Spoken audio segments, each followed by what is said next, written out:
Bienvenue dans ce podcast inspiré du livre Exprime ta passion et suscite des vocations, qui est un outil de développement personnel qui vous accompagne dans votre aventure entrepreneuriale. Je vous souhaite d'ores et déjà un très bon confort d'écoute.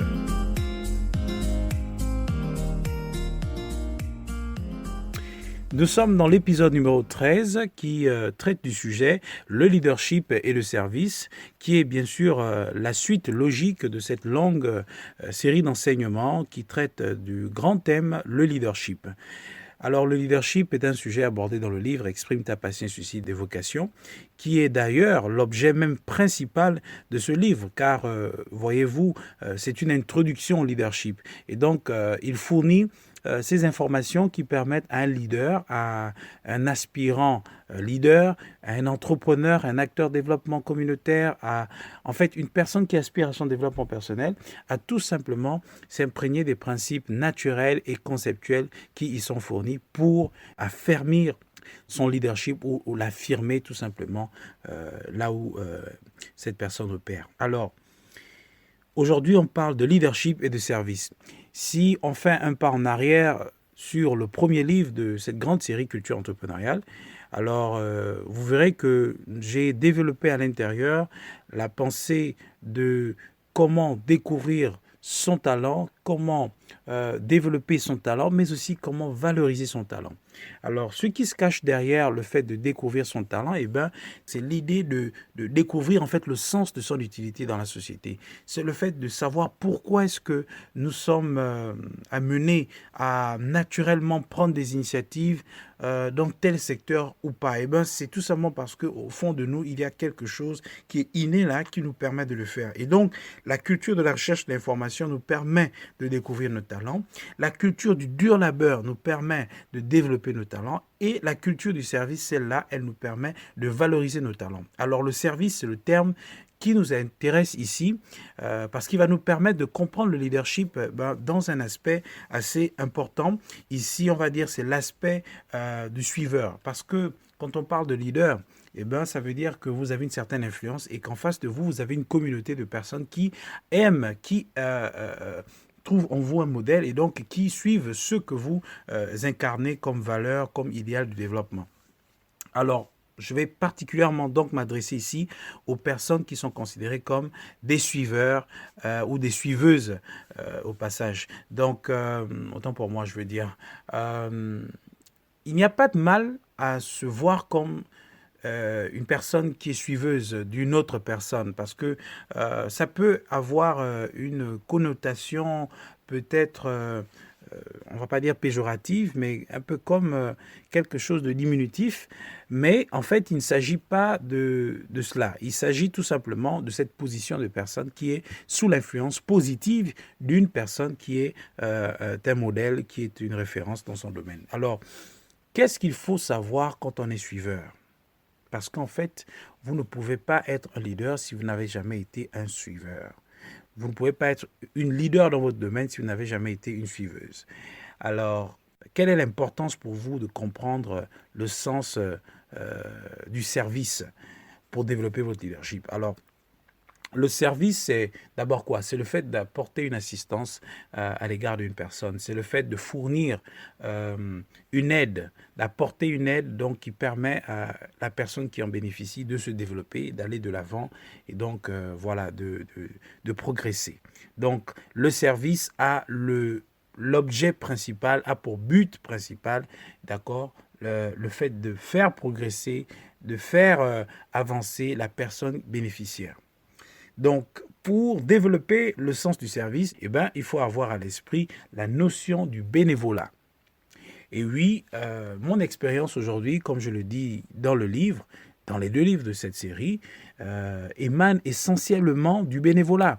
J'ai beaucoup fait de bénévolat dans ma vie parce que j'ai essentiellement évolué de façon professionnelle dans le domaine associatif. Et qui parle de domaine associatif, c'est le fait de donner de son temps, de ses finances, de son expérience au profit donc des populations, des communautés que vous servez, et dans l'espoir de rendre un service à l'humanité, dans l'espoir bien sûr d'acquérir aussi une expérience qui peut être justement transposée dans un contexte économique. Mais à la base, la motivation réelle, c'est le fait de servir des personnes, et le bénévolat justement nous conduit à cela. Mais on ne peut pas servir si on n'a pas un outil fonctionnel. L'outil fonctionnel, comme nous l'avons compris, c'est le talent, c'est ces compétences-là que nous avons acquises dans le processus de développement du talent. Donc, vous avez certainement reçu des connaissances à l'école, reçu des connaissances au sein de la structure qui vous héberge professionnellement parlant, et ce sont ces compétences-là qui vous permettent bien sûr de rendre un service et donc d'apporter de la valeur pour des personnes qui trouvent un intérêt à l'égard de votre service, à l'égard de votre talent. Donc, de façon générale, on a besoin d'intégrer dans notre esprit la notion de bénévolat lorsqu'on veut être une personne qui peut apporter de la valeur, qui peut donc apporter un service pour une personne. Nous sommes dans le contexte, bien sûr, des suiveurs, des personnes qui aspirent à développer leur leadership, des personnes qui ont un modèle devant elles. Alors, la première chose, comme on l'a dit, c'était s'intégrer la notion du bénévolat. Et ensuite, nous devons comprendre l'importance de persévérer dans cet esprit de bénévolat. Dans cet esprit, on va aussi parler de volontariat, c'est-à-dire cette volonté à servir de façon désintéressée, cette volonté à apporter de la valeur dans la vie des personnes qui ont un besoin et dont on a, par nos talents ou des autres ressources que nous avons à disposition, une réponse efficace et durable. Donc, nous devons avoir le sens de la persévérance dans le service que nous apportons à une personne. Et bien entendu, lorsqu'on évolue dans le domaine associatif, on est justement dans un cadre assez idéal, assez approprié pour comprendre ce que c'est que le service, pour comprendre ce que c'est que la valeur ajoutée qu'on apporte à une personne. Et donc, c'est la raison d'ailleurs pour laquelle j'invite toutes les personnes qui ont lu le livre Exprime ta passion, suicide et vocation ou qui écoutent ce podcast aujourd'hui, de se rendre disponible pour intégrer des structures associatives, que ce soit des ONG, que ce soit des associations, en tout cas de se rendre utile justement pour une communauté afin d'apprendre toutes les vertus et les valeurs qui vont avec justement cette activité-là. Donc, la persévérance dans le service est quelque chose de fondamental lorsqu'on veut, bien sûr, développer son leadership en tant que suiveur. Troisième chose, qui est d'ailleurs la plus importante, d'ailleurs tout est important, mais ici, c'est vraiment la chose ultime, c'est la recherche de l'expérience. C'est-à-dire, lorsque vous avez le sens du bénévolat, lorsque vous avez le sens de la persévérance dans ce service-là, et que vous développez la recherche de l'expérience plutôt que la recherche du profit dans un premier temps, vous rendez votre esprit favorable à l'acquisition des facultés de leadership. C'est-à-dire, vous permettez effectivement à votre potentiel de leadership de s'exprimer, de prendre forme, de graduellement s'extérioriser de façon à ce que les personnes autour de vous constatent cet esprit de leadership, cette personne-là qui incarne vraiment des valeurs de représentativité, c'est-à-dire une personne qui sait se mettre en peine pour les autres, c'est-à-dire une personne qui sait se dépenser en faveur des personnes autour d'elle. Et c'est ça le leadership, c'est-à-dire vous rendez utile au développement d'autres personnes. Et ça, la notion de persévérance justement dans cet état d'esprit le favorise. Donc, c'est quelque chose de très important. Nous devons avoir cette quête-là pour la recherche, on va dire cette recherche-là de l'expérience pour, bien sûr, servir davantage les personnes qui trouvent de la valeur dans ce que nous offrons. Alors, l'avantage avec ceci, c'est que ça nous donne justement d'épouser des valeurs de leadership. Ça nous donne de développer un caractère de leader. Ça nous donne en fait d'avoir l'esprit de leadership. Et comme vous l'avez vu dans le livre Exprime ta passion, suicide et vocation, nous abordons l'esprit de leadership avant de parler de leadership. Ça veut dire qu'il y a une prédisposition, il y a des prérequis dont il faudrait disposer pour être bien sûr un leader confirmé dans son domaine.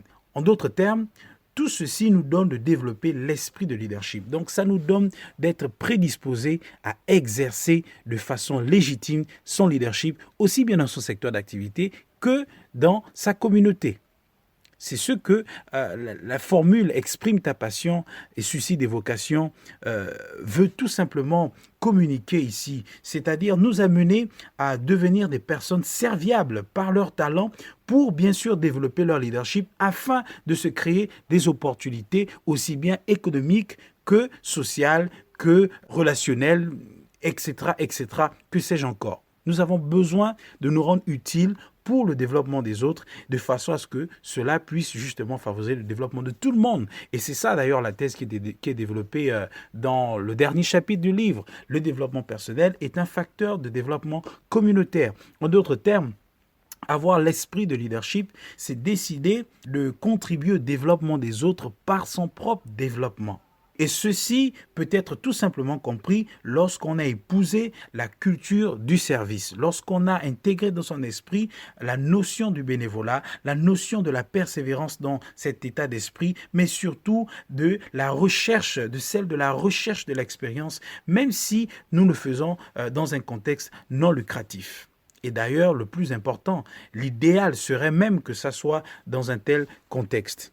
Alors, c'est ça en fait, être une personne qui aspire à son leadership. C'est cette personne-là qui évolue sous l'inspiration d'une personne qui constitue pour elle un mentor, un leader, une personne qui est une référence pour elle, un exemple. C'est ça, être un leader. On doit être d'abord des suiveurs.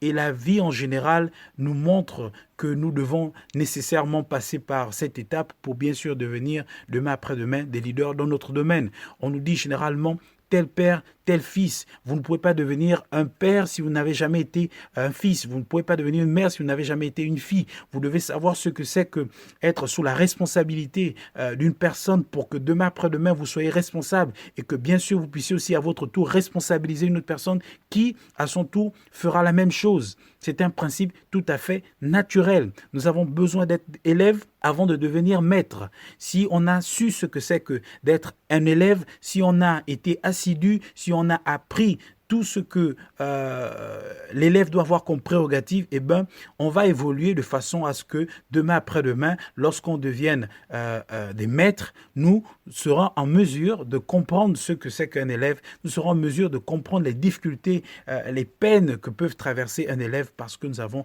pris la peine d'éprouver également du plaisir à ce processus-là, parce que beaucoup de personnes veulent violer les étapes. Malheureusement, on ne peut pas devenir maître en un jour. Il n'y a pas de femmes qui reçoivent une grossesse aujourd'hui et qui accouchent demain. Ce n'est pas possible, ça n'existe pas. Il y a un processus à travers lequel l'enfant qui a été justement conçu, qui est le fruit de l'union, se forme dans le ventre. Il prend la peine justement d'évoluer de façon naturelle et ceci ne dépend alors là aucunement de la volonté de cette maman-là. Au contraire, c'est un processus naturel et la maman subit ce processus, bien sûr, accompagne l'enfant dans ce processus de croissance-là. Et c'est la même chose qui se passe en ce qui concerne le développement de l'esprit de leadership chez un suiveur qui, bien sûr, a un modèle en face de lui pour, bien sûr, développer son leadership. Donc, ce qu'on doit retenir, c'est tout simplement le fait qu'on ne peut pas devenir un leader si on n'a pas été préalablement un suiveur. Et pour ce faire, on a besoin de comprendre la notion du service qui, elle, est tout simplement impulsée par la notion du bénévolat, la notion de la persévérance, mais aussi de la recherche de l'expérience. Qu'on soit dans un contexte lucratif ou non, eh ben, on a besoin d'acquérir l'expérience pour donner à notre talent d'être efficace dans son expression, pour permettre justement à notre leadership de pleinement se manifester. Ceci dit, nous sommes arrivés à la fin de ce numéro. J'espère que cela vous a été utile et nous nous donnons tout simplement rendez-vous pour le prochain volume de ce thème que nous développons ici, le leadership et le service. Bien sûr, nous parlerons du leadership et le service en ce qui concerne les leaders eux-mêmes, ce qu'ils doivent comprendre. Et donc, si vous êtes en position de leadership dans votre domaine, eh ben, cela vous concerne et on se donne tout simplement rendez-vous pour le prochain épisode. D'ici là, portez-vous bien et à bientôt.